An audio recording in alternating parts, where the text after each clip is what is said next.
going to be filming everything that happens now. Brian, if you'd like to get underway, the stage is yours. Okay, thanks a lot, Henry. Good evening. Can everyone hear me okay? If you say in the chat box, where are you listening from? Where are you? What time is it?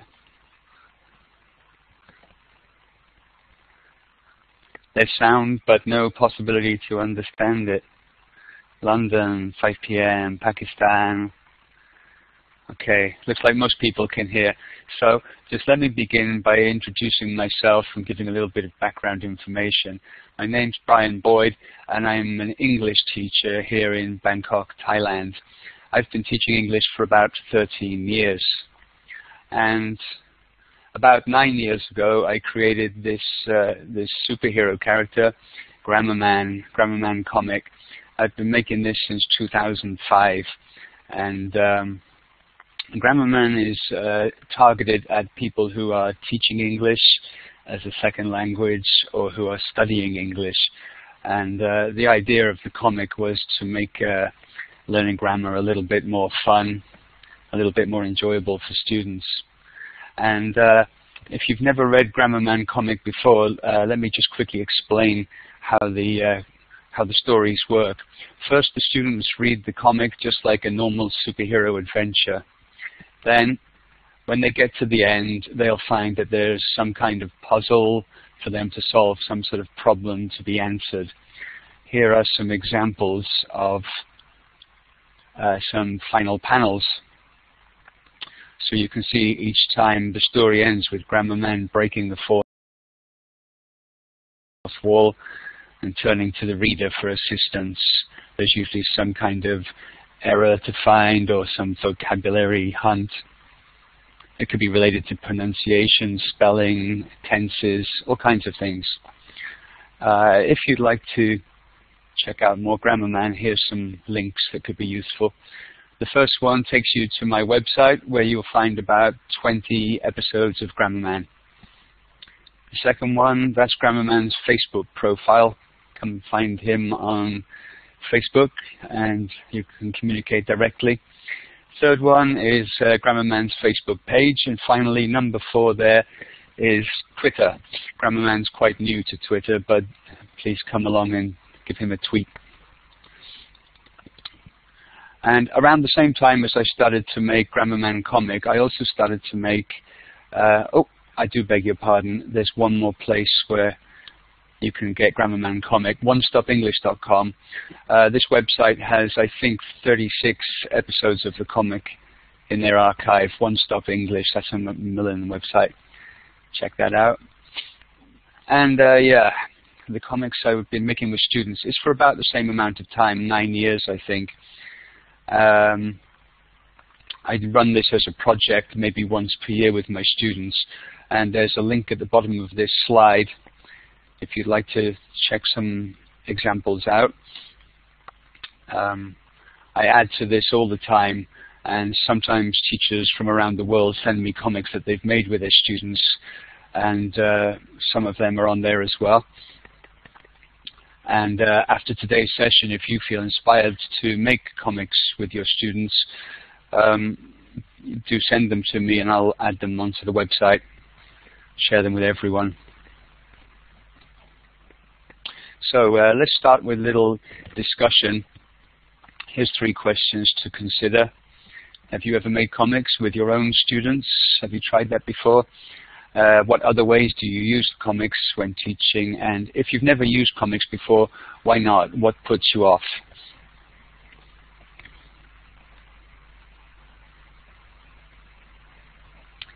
Let's see, I'm just scrolling down here. No, never. Yes, I did. Could you expand your answers into sentences, if possible? No, because. Yes, I did. What happened? I've used comics as a reading exercise, picture story. Don't know how and don't know what to do. Okay, not characters for our culture. It's not so popular. No, but we'd like to. Haven't used them. Class book. Okay.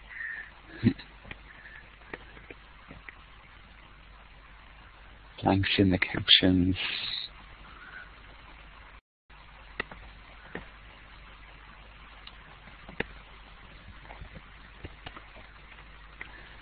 Sometimes working in the multi for creating a picture story. So we can see right away there's a real range of experience with using comics in the classroom. Quite a lot of you are saying, I've never tried anything like this. Some are saying, I'd like to.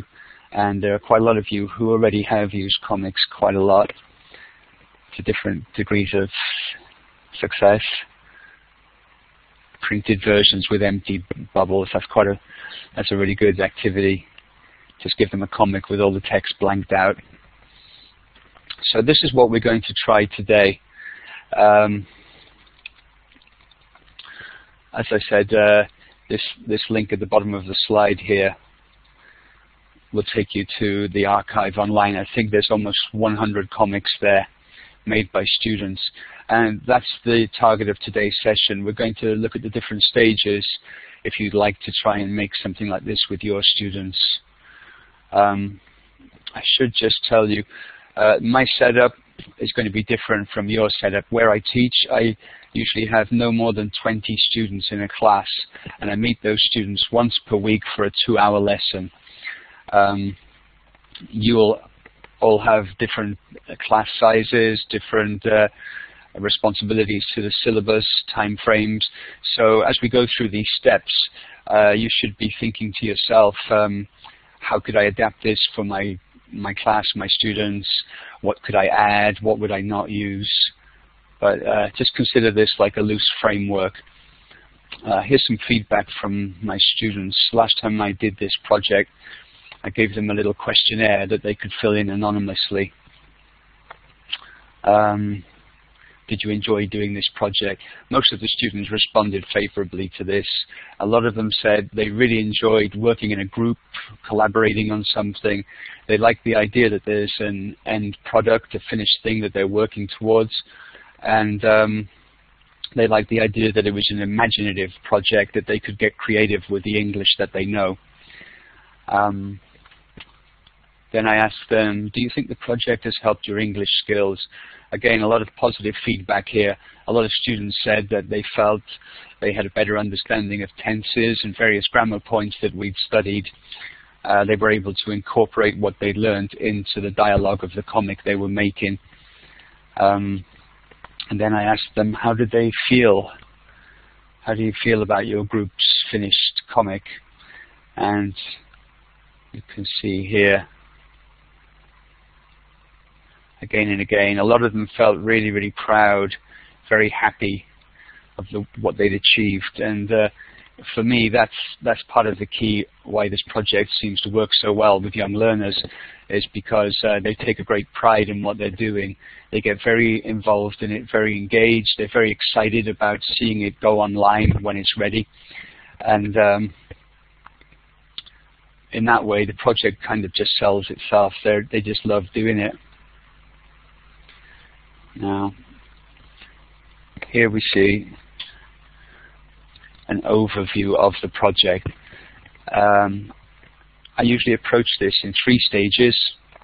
As I said before, I get about 2 hours per week with my students. I usually use an hour to study the course book, and then the other hour, maybe 45 minutes, is a session of project work.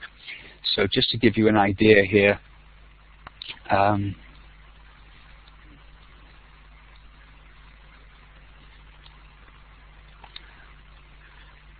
the first stage, generating interest and introducing the project, I would do that in 1 session.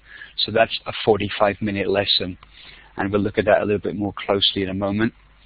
Then initial ideas, researching existing comics, feedback, creating characters and their world. I would use 2 or 3 sessions, so that's 45 minutes 3 times to develop all of that. By that time, they're ready to start making the comic, and that's the most time-consuming part of it. For this, it could be anything from 8 to 12 sessions. It seems to vary each time I do it. So you'd need to think how much time you have available to you. Can you allow this amount of time for working on such a project? How would you adapt these ideas to fit your time frame? So I'll start with generating interest, getting started. For me, when I want to generate interest at the start of this project, I usually find it's best to personalize it to what the students enjoy reading. So on this slide, you can see a selection of comics that are my favorites. I've spent many hours reading these comics you see here. I'm interested to know, what do you read? Maybe you read comics now, maybe you have happy memories of what you read as a child. Put in the chat box, what comics have happy memories for you? What comics entertain you? Peanuts, yeah. I grew up with Peanuts. Deadpool. Maybe Deadpool movie coming. Marvel comics, still reading them today. Me too. Calvin and Hobbes, Spider-Man. I don't know, Topolino. Charlie Brown. Oh my goodness, going fast. X-Men, Spider-Man, Tintin. My 5-year-old son loves reading Tintin right now. Children are interested. It's Italian. It's Italian. Okay. I know Dylan Dog. Is that Italian? The Walking Dead, Peanuts. A real big range. You can see that a lot of people have a lot of different tastes in comics. So this is what I would use to get the students talking together, sharing their interests. What's their favorite character? Why do they like that character? And then I would put a few discussion questions on the board and get the students into groups. 4 or 5 people in a group. So at the beginning of the session, I used these 3 questions to get just to get some knowledge of your experience. Have you made comics? If not, why not? Have you used them? In the chat box now, could you suggest what questions do you think you could put on the board to get a little comics discussion going with your students? You've already asked them to talk about what they like to read, what their favorite characters are. What other questions do you think we could ask them? Asterix, Disney, Lucky Luke. What is your hero? Yeah, who is your favorite comic book character? Who is your hero? What other comic-related questions could we ask? What is a comic?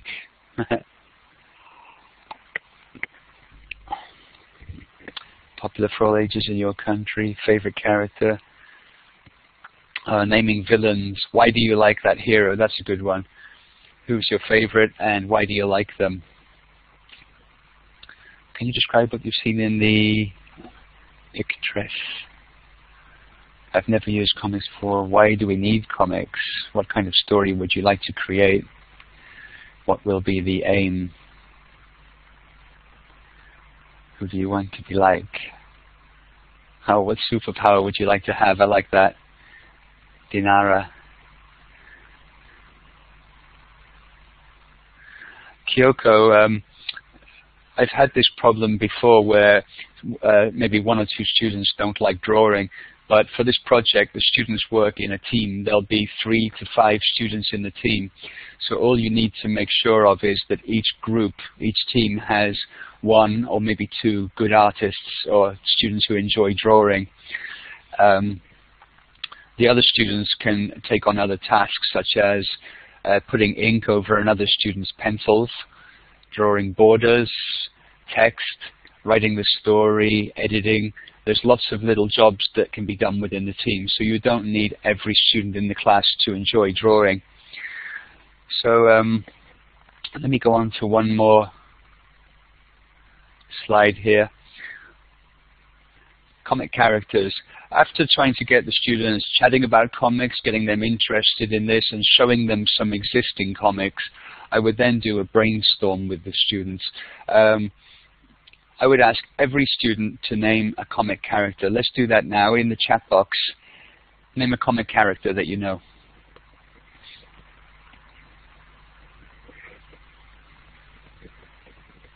Here they come. Snoopy, Batman. Don't repeat anybody if you can. Sailor Moon, Spider-Man, Mickey Mouse, the Smurfs.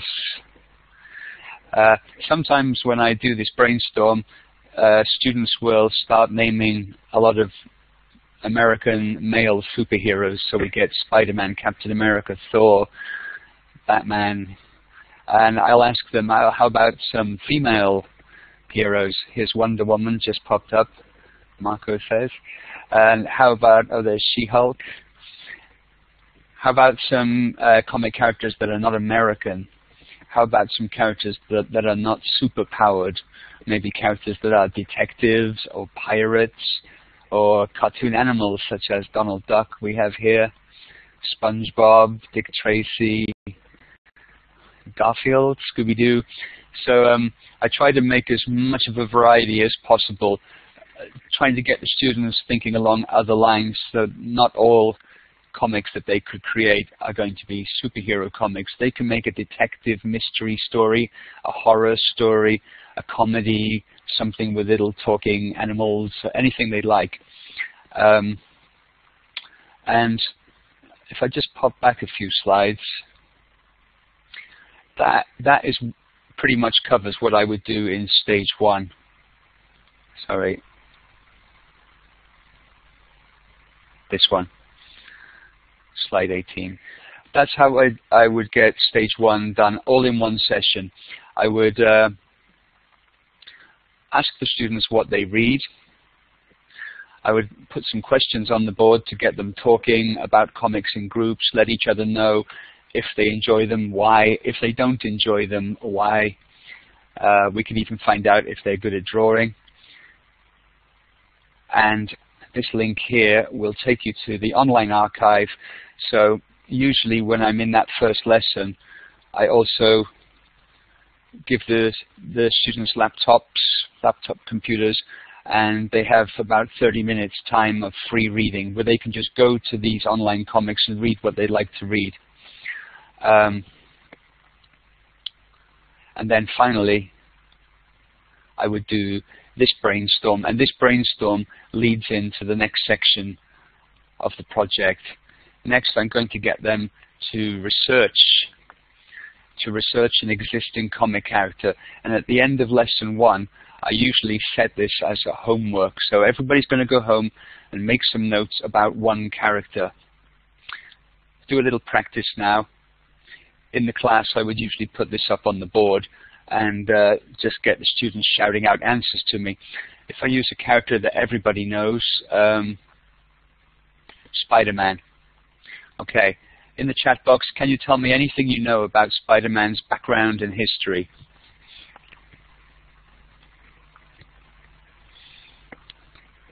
What do we know? Yeah, he's a student. What's his real name? What's Spider-Man's real name? His job is a photographer. He's shy. Peter Parker, bitten by a radioactive spider. There we go. He lost his parents. Let's move quickly along to strengths and weaknesses. What can you tell me about his powers? What are his abilities? What can Spider-Man do? He has a spider sense that warns him of danger. He lives with not his granny. Maybe someone can change that. He can climb walls. He can spin webs. He's as fast as a ray. He can climb vertical walls. What other characters are in his life? That's right, Nabila, Aunt May is his. He lives with Aunt May.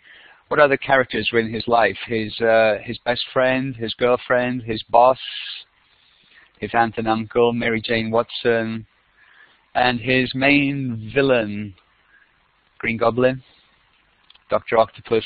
Spider-Man has a lot of villains, and the students can usually tell you quite a lot of them. So I would take some time in class to fill up this research sheet, and then I would pop back to the brainstorm that we did, and I would invite each student to name one character they're going to take responsibility for. They go home, their homework is to fill up a sheet like this. If you'd like this sheet, this link at the bottom here, this link here will take you to a PDF to get this sheet. I usually enlarge it up to A3 size. So each student tells me, okay, I'll do Garfield, I'll do Scooby-Doo, I'll do Batman. They all go home, and then they come back the following week with something like this. Whoops. So this is an example from one of my students. The character is called Conan. Detective Conan. I think it's a Japanese comic, and I believe the stories of Conan are loosely based on, or they're inspired by, the stories of Sherlock Holmes by Arthur Conan Doyle. And you can see the students made some simple notes here. And at this point, we have a little speaking activity. The students get into groups, and I explain to them that we're going to do a speaking activity similar to in the IELTS test, where a candidate is expected to talk for up to 2 minutes without stopping on a given topic. So the students are going to give a little presentation in groups of 4 or 5. Each student will take turns to give a little presentation on the character that they researched. I usually give them a 2-minute timer, and I remind them, try to give 30 seconds to background and history, 30 seconds to strengths and weaknesses, and 30 seconds to the other 2 sections. Last time I did this, I found it worked really well. Every student had a really good try at it, and a lot of them were able to speak for 2 minutes without hesitation using their notes. From there, the groups are going to now design a character. Actually, up till now, I haven't talked about grouping, and they can do all of those activities up until this point without being in groups. But at this stage, they will need to be sitting in groups that they're then going to work in for the rest of the project. With my classes, I let them usually just sit with their friends. If they can behave well, if they can assure me they're going to get on with the work, I'll let them sit with whoever they want. But you can group students as you wish. The only important thing is that each group has at least one student who's comfortable being the artist for the group, somebody who likes drawing. So this sheet is almost identical to the research sheet. It's got the same 4 sections and a place for them to draw a picture of the character they design. Here's the link if you'd like to get that as a PDF download. So in class, the students start to make little notes here about the background and the history of the character they're going to use in their comic. So the idea of this process is to get the students thinking about the character as a whole person with friends, girlfriends, boyfriends, teachers, bosses, villains, enemies, powers and weaknesses. And here's an example. So this is the character design by one of my classes, Holy the Hero. In the classroom, they were making just 1-word, 2-word notes here. But then each student in the group was assigned one section to take responsibility for as a homework. So they each returned the following week with 1 paragraph, and they wrote it up neatly onto the design sheet. And so this character became Holy Hero we see here. Here's another example. Thank you, Mohammed. I'm doing my best to keep the pace going here because there's quite a lot to cover, but any comments, throw them in. So here's another example. This is chart Mans. Again, 4 students each wrote 1 paragraph of this design. They negotiated it together, then they did it for homework and came back to class the following week. And this design later became this comic. So, at this point, we've covered generating interest and introducing the project. The end of this stage is giving the students each 1 character to go home and research. And then they'll return the following week and speak. That can be a little speaking activity if you want. And then they go into groups and create the characters and their world. So we then move into stage 3, which this stage can get quite messy. What you'll find is, what if most of the learners dread the idea of drawing? Well, Mohammed, in my experience, I usually find there are at least 4 students in a class of 20 that enjoy drawing or are happy to take on the job. So all you need is 1 artist for each group. So this stage 3, making the comic, as I was saying, this can get a little bit messy. Up until now, the students have been following quite organized steps, and they're all doing the same thing at the same time. Once they begin making the story, you'll find they're all at different stages of completion, and they all need different kinds of help. In the middle of the project, it can seem to get a little out of control and disorganized. You may find there are times when you find yourself thinking, how am I going to bring this all together? But trust me, it always comes together. It always comes to a lovely finished product at the end. Have faith. So let's go to scripting and storyboarding. The next thing I will do is give the students, let's hope so, Marco. Yes, instead of, and to be fair, instead of superhero comics, I always encourage students, you don't have to feel you make a superhero kind of comic. You can make fairy tales, you can make detective stories, you can even relate it to what you've been studying in the main syllabus, maybe something historical, maybe something relating to the country where you live. It doesn't have to be superheroes and supervillains. That just seems to be the most popular kind of comic. But students should feel free to make whatever they want to make. So I would then give the students some kind of template to begin formulating the ideas of their story. These are 3 different kinds I've used. You could make any kind you want. Novikova, Marina, parents that I've talked to have been really, really positive about this kind of project, usually because their child comes home full of enthusiasm. They want to talk about what they've made in school. They put a lot more energy and enthusiasm into it than they might into a grammar exercise in a book. Because they're really excited about the end product they're working towards. So parents are usually really happy to see their son or daughter very engaged in something they're working on in English class. Let's take a closer look. This is a really simple template you could use. It's just to get the students thinking about what's going to be on each page of the comic. I usually tell them it's going to be a 4-page comic. If you have a smaller time frame, go for 2 pages or 3 pages. Sometimes violence in comics, and maybe I'll talk about that a little later at the end. I lost my thread. The story planning stage. I give them 4 pages to work on. Occasionally students will negotiate with me and say, we've got a story that we think is 6 or 7 pages.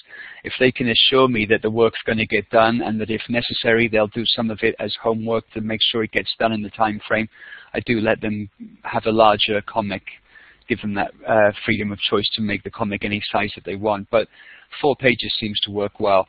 Here's a slightly more complex story template. It's not for the full comic, it's just to get them thinking about what they're going to do on the first 2 pages. How will they introduce the different characters? How will they set the scene? And how will they make the reader interested in what's coming? To Yana, yes, it is group work. I usually do this in groups of 4 or 5 students at a time. And this is a more complex story plan. This encourages them to think about all the elements of the story. And I sometimes use this where I tell the students they should choose one of these phrases and find a way to incorporate it into their story. There's all kinds of different ways you can get a story plan in place, but maybe this is the most simple. And then it's time to look at scripting. So at this point, I'll bring to the classroom 3 comics from my collection to show them. Bone, Conan, and The Amazing Spider-Man. Now, I can use any 3 comics to do this. These are just 3 examples I've used. And usually before the class, I will choose a suitable page from each of these 3 comics. A page that has a nice balance of action happening, but with a variety of text on there. And I'll spend some time typing up a little script for each page of the comic. And at this point, I'll take the comics to the classroom, I'll walk around and let the students see the covers of the comic, but they don't see inside yet. They only see these 3 written pages. But they're usually pretty excited to read what's on those pages and to see how a comic script looks. At this point, you can get them thinking about the different ways that you can use English on the comic page. Here's a closer look. So this is one page that's inside this issue of Amazing Spider-Man. So I'm just giving them time to read it. You can see that this page has 6 panels.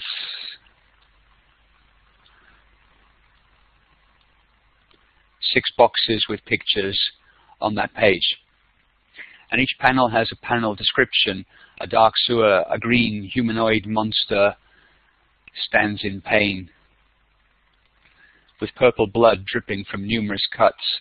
To the left, we see a close-up of Spider-Man's hand.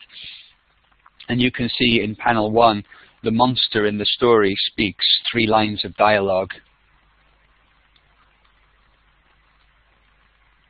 So there'll be 3 balloons. There'll be 3 balloons for the monster speaking in that panel. You can also draw attention to things like sound effects, kerwham. This is the sound of an explosion in the story. And captions. Dialogue typically appears in circular balloons.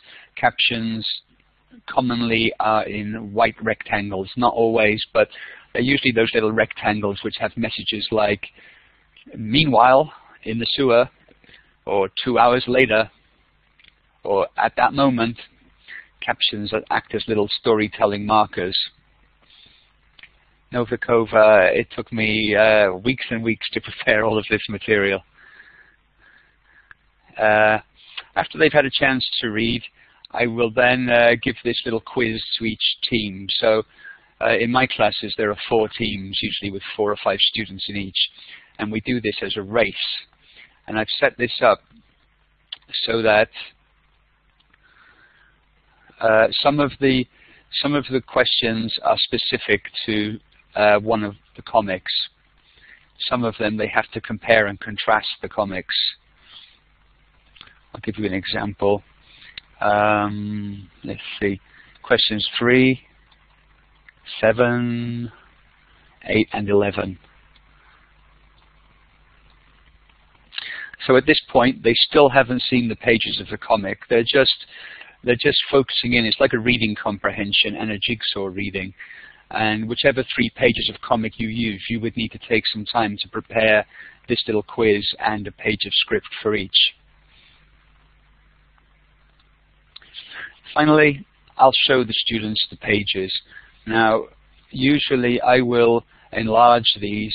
This would be A3 size, this black and white page of bone.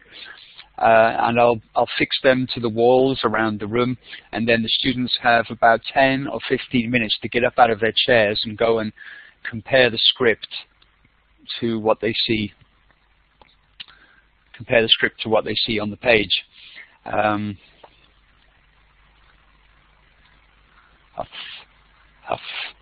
Bone speaks twice in this panel, panel 3. Panel 1, 2, 3. Where the heck are those guys? We're going straight into the mountains. Here's the final panel. Bone is asleep. The map is still in his hand. The sky is dark, and the moon is in the sky. So the students can begin to see. How a script works and how the script relates to a final comic. And that's their next homework. Actually, before we go to that, let's just take a look. This example here is an episode of Grammarman comic.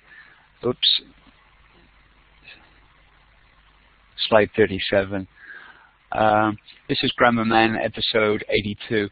And just look at this and tell me in the chat box, what different ways can you see of using English within a page of comic? Someone, Juliania says, we call them balloons. Not balloons, but speech bubbles. I call them both. I call them speech balloons and speech bubbles, dialogue balloons, dialogue bubbles. Tell me in the chat, what other ways can we use English in a page of comic? You can see dialogue balloons already.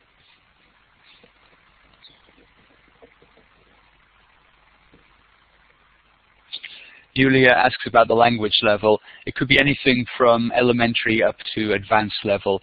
Most of my students are pre-intermediate to upper intermediate.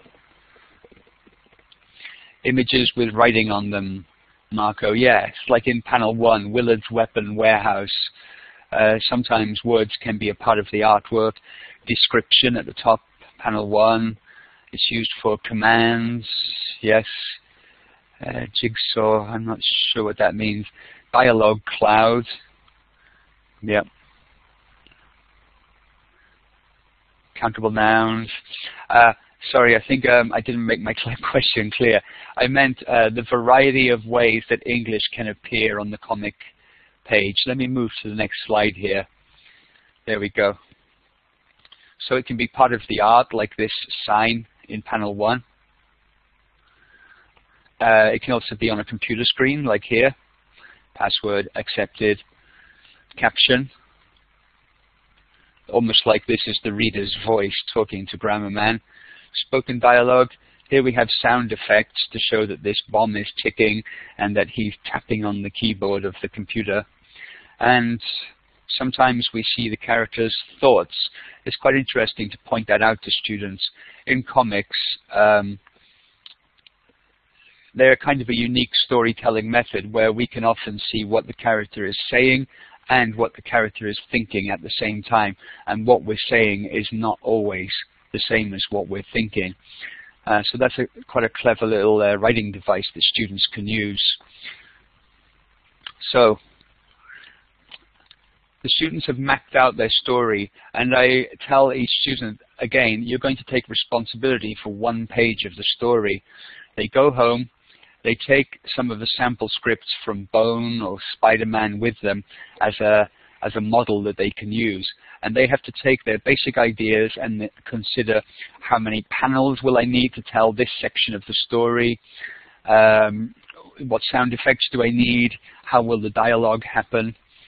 So they come back to class the following week, hopefully each with one page of story. The most recent time I did this project, I noticed that without any prompting, the students in each group were swapping their information for Line, WhatsApp, Facebook, and Twitter. At home, they were communicating with each other, negotiating what's happening on your part, what happens in the final panel, how should I begin page 3. So outside of the classroom, they were all sharing their ideas and cooperating together. And so this is one script that came back for a comic called Robert the Robot. Let's take a closer look. This is page 2. And the script is quite similar to what the final page is. Let's just see.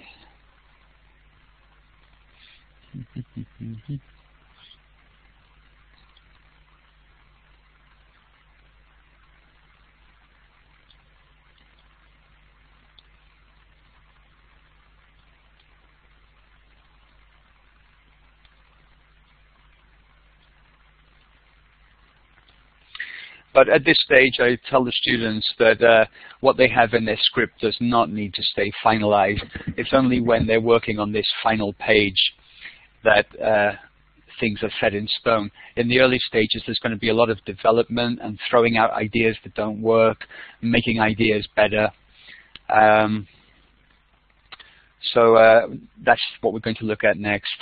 How do we get from this scripted idea to a beautiful page of finished comic art?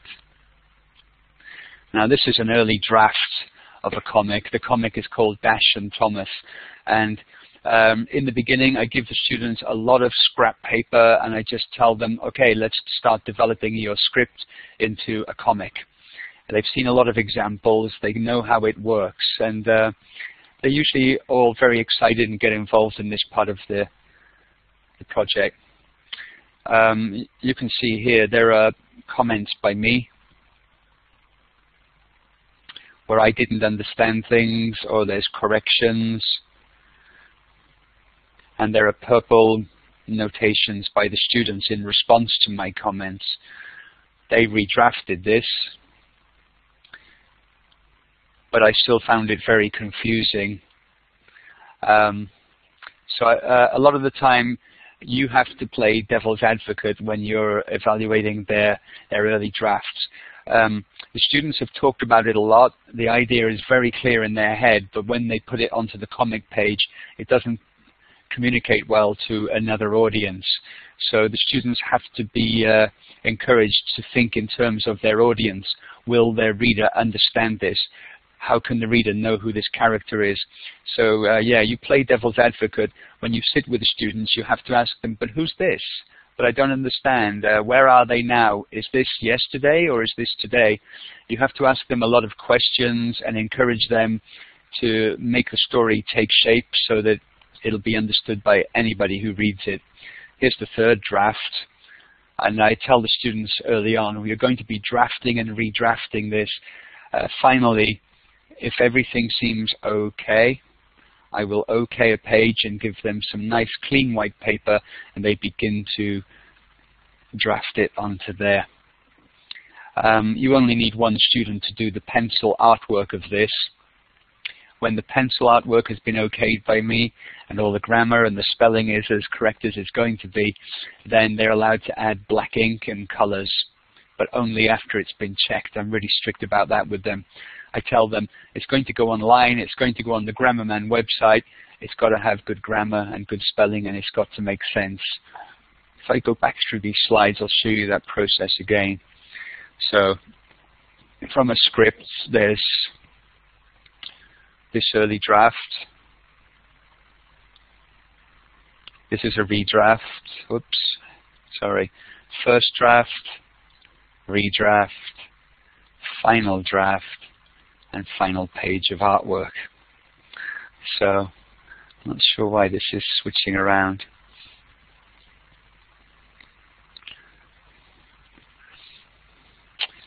So what could possibly go wrong? That's what I'm going to ask you now. From getting your students from this script, Henry, are you moving that? Is that me? From this script to this final page, I'm on slide 40, Henry. From this script to this final page, what problems do you think could arise? Tell me in the chat box here. What problems do you foresee? Some people have said some of their students hate drawing. You don't need everybody to be drawing, only one student per group. Students who don't enjoy drawing might enjoy developing the story, writing dialogue, coloring. Students don't do their homework. This does happen. Usually you can tell the students don't let your team down. There's 3 other people here relying on you. Don't be the one who comes to class with no finished script. Don't be the one who doesn't get the work done on time. They can get discouraged by redrafting. You have to tell them right from the beginning, a lot of your ideas and a lot of these papers we're working on will eventually go to the bin, but we're working towards a finished comic that will be of a high standard. So that happens. Yeah, they start to get discouraged. Sometimes I give them a total break from it. So one week I'll just tell them we're not going to do project work this week. We'll do a game, or we'll do some more work from our course book. Sometimes I just give them a little break, and then they'll be more enthusiastic when they return. The timing can be a problem. That's why I said a lot of this as homework. I tell the students at the start, quite a lot of this will be done at home. I especially like, if possible, to get them doing drawing or coloring at home rather than using class time for drawing pictures. How many hours does it take? It can take up to 16 sessions, and a session is between 45 minutes and an hour. At this stage, when they're making the final comics, there's no planning for the teacher to do. You just tell them, get into your project groups, let's get working. And then you have to move around the class, sharing your time as much as possible, advising and helping and encouraging and spotting things that need to change. And you're right, they can be discouraged if it lasts too long. give them a break from it if they need it. Can we squeeze it to 2 classes? I'm not sure what you mean. 2 class times? This is not one lesson. This is done over a whole term, like an ongoing project that the students work on. Let's take a look at some of the errors. Here's a list of 15 things that I find commonly happen.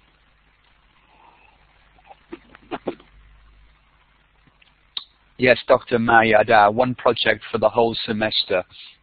It's an ongoing thing that they work on alongside working on the rest of their syllabus, and you can incorporate the syllabus into it, especially grammar points. If you've studied question tags, tell the students, I'd like you to find 3 places to put question tags in your story. Before break, we studied the passive form. I'd like to see 2 passive sentences somewhere in your story now, so they can begin to use whatever they're learning from the syllabus directly into their comic. You can tell them, how about some extreme adjectives? Let's put 6 extreme adjectives somewhere in your story. So looking down this list, if there's any of these you'd like me to elaborate on, or tell what do I mean by it, just say what number. Number 1, 1 student working and 3 students watching. At times you'll have 1 student doing artwork and 3 students just sitting there doing nothing, waiting for them to draw. There's always something that they can do. Encourage them to they could be drawing the panel layout for page 2. They could be inking some artwork that's already fixed.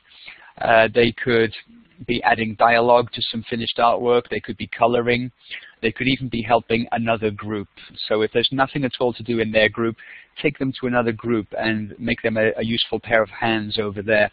But I always tell the students, you're going to get 2 marks for this work. 1 mark for the finished comic, and you will all get the same for that, but also 1 mark for how much effort you put in and how much you help your team and help your group. So always be looking for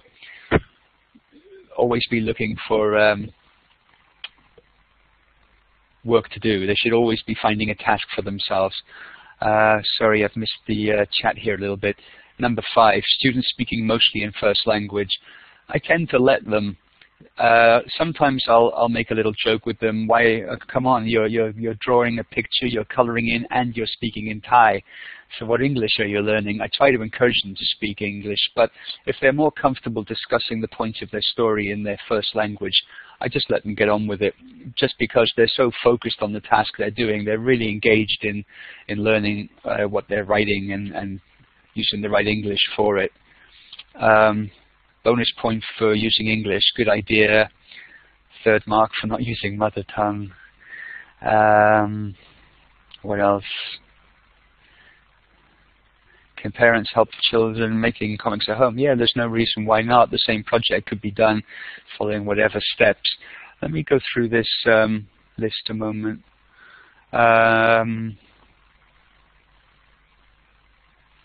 Inappropriate content and bullying. Let me just mention that. Number 13. I have had situations where students are working on a comic that is making fun of another student in the class. So they're using the comic to bully another student. I had to catch that quite early on and make sure it didn't happen. Also, inappropriate content. Older teens will sometimes try to use, swear words or inappropriate content in a comic. Again, you have to tell them there's a limit on it, because I'm going to put this on my website. I don't want my mother to read it. I can't have that bad language in your comic. Please change it.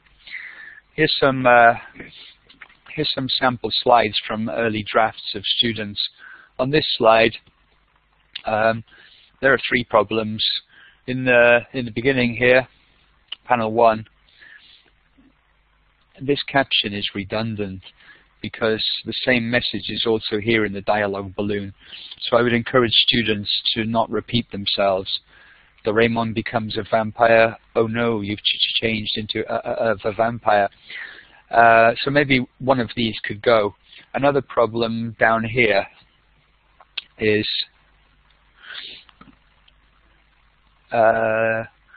Doraemon, please, it's not funny. but it's really funny to me. They've got the dialogue balloons in the wrong order here. What is the age of the students? These students who made these drafts are aged between 11 and 16, I think. Mainly 12, 13, 14 years old. Another problem here is taking too long on the artwork in a draft. Now, this picture of Doraemon could have been just a stick man. It could have been drawn really quickly. Considering this artwork is eventually not going to be used in the final comic, it's to be thrown away. So you have to constantly remind students of that. They do like to spend a long time trying to make the drawings perfect. They don't need to do that until they're making the final thing. Tetiana, it will be on YouTube, I believe. Rough sketch is okay. That's right, Dr. Mariada. This is the same thing. You can see this is just a draft.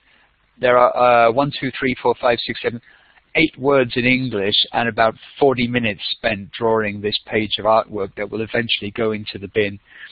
So I have to remind them, this is more like it. The artwork here is nice and simple. What's the problem here? And how would you solve this problem?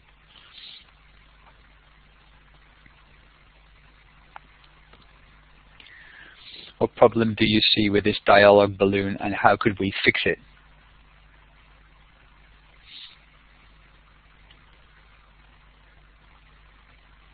Nobody? That's right. Yeah, there we go. Cramped balloons, too much text, order of the dialogue. Why do you want me to do this? Because if we destroy this world... Yes, the dialogue's in the wrong order, and... sorry. The dialogue's in the wrong order, and in the top balloon here is very cramped. So, how could we avoid this cramped balloon problem? It's very common. Can you think, why does it happen, and what's the simple answer to it? Tetiana says, not good pictures. These are meant to be very simplistic, basic pictures done quickly. That's right, Vicky. You get the students to write the words first and then draw the balloon after. The problem is they often draw the balloon and then try to squash all the writing into the balloon. So simply by highlighting that to them on the board and showing them, if you write the text first, then add the balloon, it'll fit nicely. Here's the same thing. It's another example of the text being really cramped and perhaps too much text. Write, then draw, correct. Use more scenes, simpler dialogues.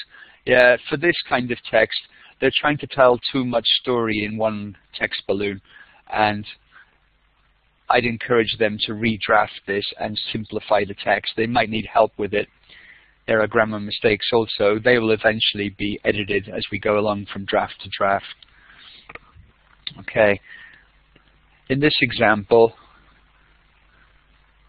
slide 52, you can see the artwork is nice and simple. The students haven't wasted a long time drafting it, but they are over-relying on captions. They're trying to tell the full story in captions, like here. Then Doraemon goes to ask his mother in the kitchen. Well, we can see that he's walking down the stairs. We don't really need to tell the story entirely through captions. I would encourage these students to try and use some more balloons, or maybe show his thoughts.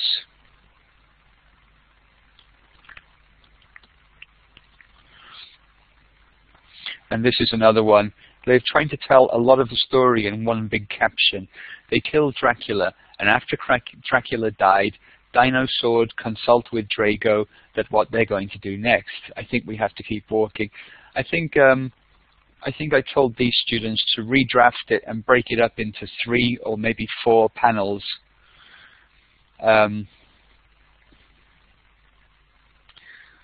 Yeah, just to not try to communicate too much all in one panel. We can see that Dracula is killed, and we can see that Dino Sword and Drago are consulting. I would maybe make that 2, 3, or even 4 panels. Here's another example of, well, what's the problem? What's been, oh, you can see the students have put the dialogue in the wrong order.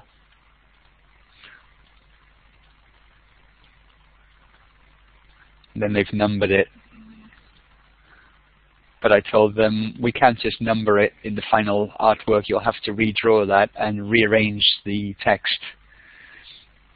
They've used numbers. Yeah, they've used numbers to try and organize that. I don't think such words as killed should be used. Well, I've never censored violence very much in the comics, Mariner, but it is a good point.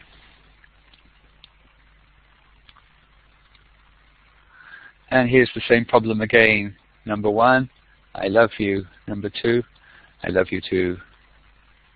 Number 3, will you marry me? Number 4. Pepper, yes, I think it's going on YouTube. So again, the students, this is a very common problem. They would need to reorganize these dialogue balloons. This is an example of coloring in the textbooks. The text balloons. The page on the left and the page on the right were not colored by the same artist. They're working in the same group, but the guy on the left has used the color quite subtly. The person on the right finished coloring this page and then decided to color in all of the text balloons. Unfortunately, it makes the text much more difficult to read. So I usually tell the students to leave text balloons and captions white. If a student does color them like this, you can usually use an eraser to lighten it, or Photoshop to enlighten it after it's been scanned. Here's another common problem. Well, what do you think is the problem here?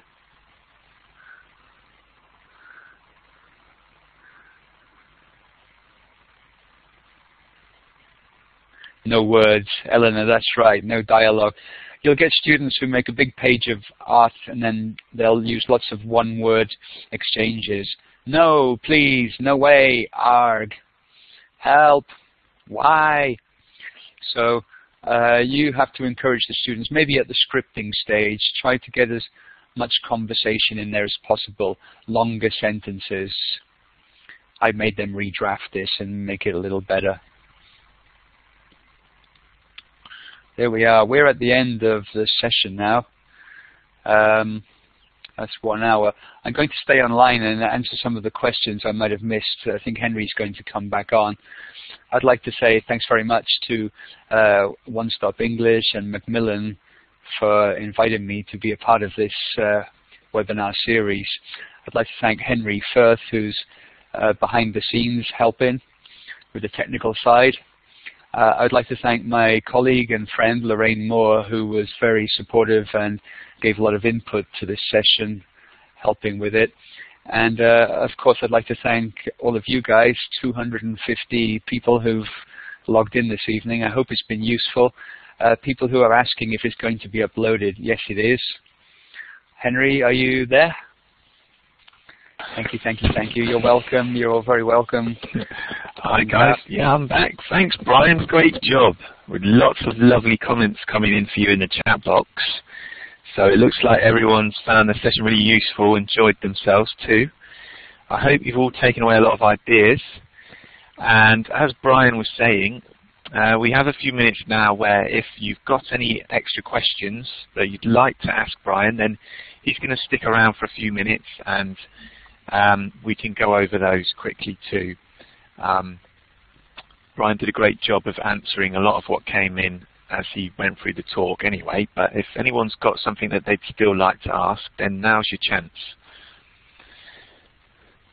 So we're going to just stay here for a little while longer. But did you notice any questions Brian, that I missed, Henry? You're doing a very professional job of integrating them within the talk, so I didn't see any other than the old technical ones about the sound. Thank you. I was trying to help people with. Monique asks. Oh yeah. Monique asks about shorter activities. I do have lots, Monique. There are so many. There are dozens of ways of using comics just for one lesson or a 30-minute activity. that would be a whole other webinar. I decided to do this one tonight because it's the one that I feel that students get the most benefit from.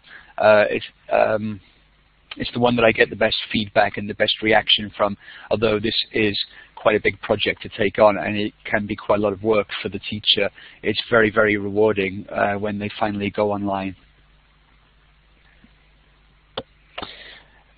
Brian, Nabila, that would be great. And if your students make... Sorry?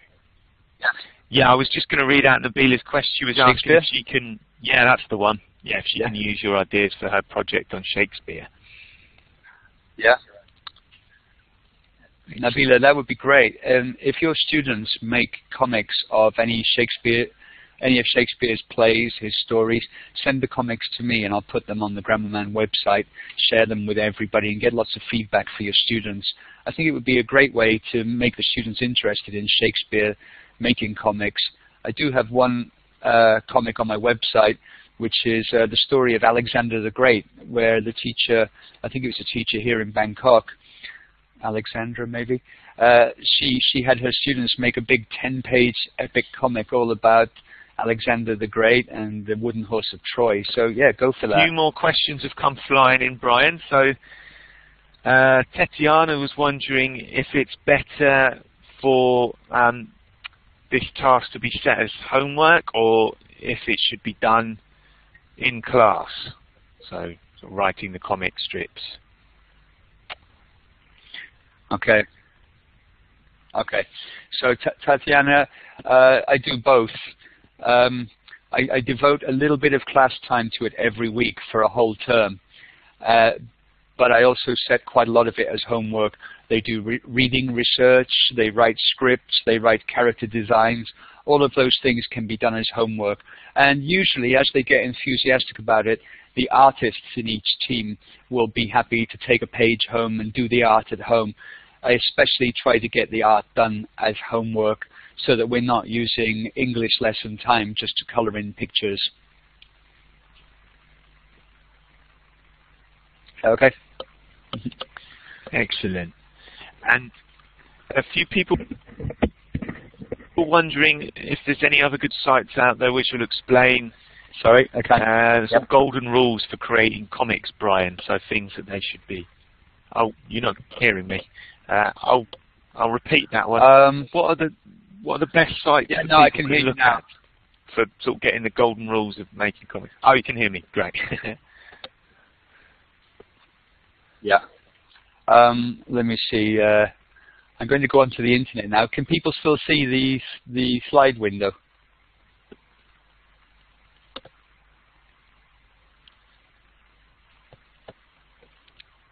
Henry, can people still see the slides window? Yes. Okay. Enter a URL. The web tour's just loading up for me. It might take a few seconds, guys, but Brian's going to share a website with us.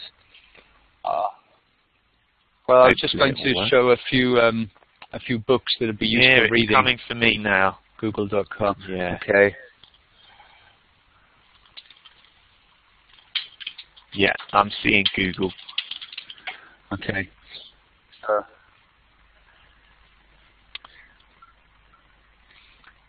Hopefully this will be right. The first book I was going to recommend is Scott Mccloud's Making Comics.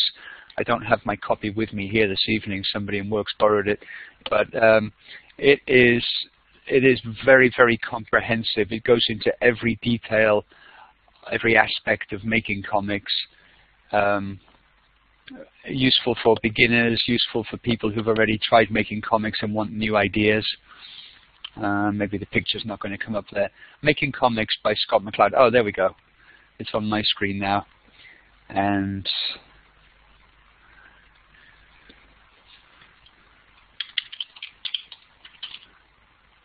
Making Comics. The other one is called Going Graphic.